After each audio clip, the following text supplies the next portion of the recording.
Une intelligence artificielle, c'est comme un enfant. Elle apprend en fonction des informations qu'on lui donne et des expériences qu'elle vit. Mais il existe plusieurs méthodes d'apprentissage pour lui enseigner à prendre des décisions intelligentes. Voyons cela simplement avec des exemples concrets.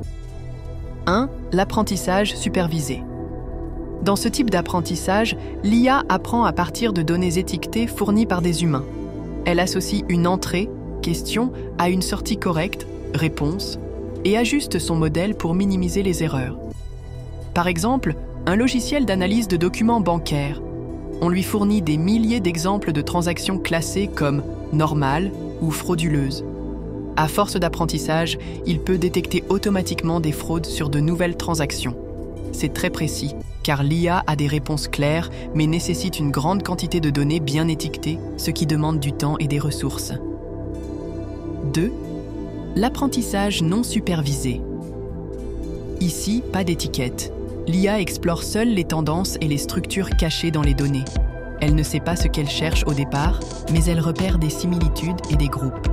Par exemple, un logiciel d'analyse de CV reçoit des milliers de CV sans aucune étiquette et classe automatiquement les candidats en différents groupes selon des similitudes.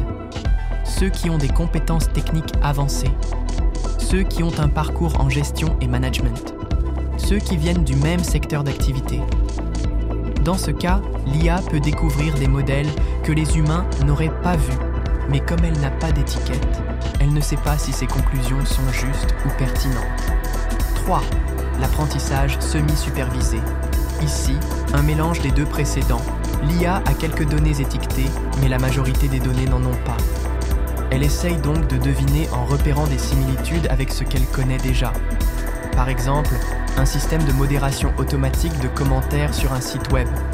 Dans ce cas, les modérateurs humains marquent manuellement quelques messages comme insultants, hors sujet ou constructifs. Et l'IA analyse ces exemples et classe automatiquement des milliers d'autres commentaires en utilisant les similitudes de ton, de vocabulaire et de structure. Cela nécessite moins de travail manuel, tout en bénéficiant d'une supervision humaine partielle, mais si les exemples fournis sont biaisés, l'IA peut généraliser l'erreur sur des milliers de données. 4. L'apprentissage par renforcement. Ici, l'IA apprend par essai et erreur. Elle interagit avec un environnement, reçoit des récompenses lorsqu'elle fait une bonne action et apprend ainsi à optimiser ses décisions. Par exemple, ChatGPT, lors de son entraînement, il a testé différentes réponses à des questions et a été récompensé quand ses réponses étaient pertinentes. Plus il progressait, plus il affinait sa façon de répondre. Un autre exemple, un robot de tri de déchets qui apprend à mieux séparer le plastique du papier en étant récompensé à chaque bonne classification.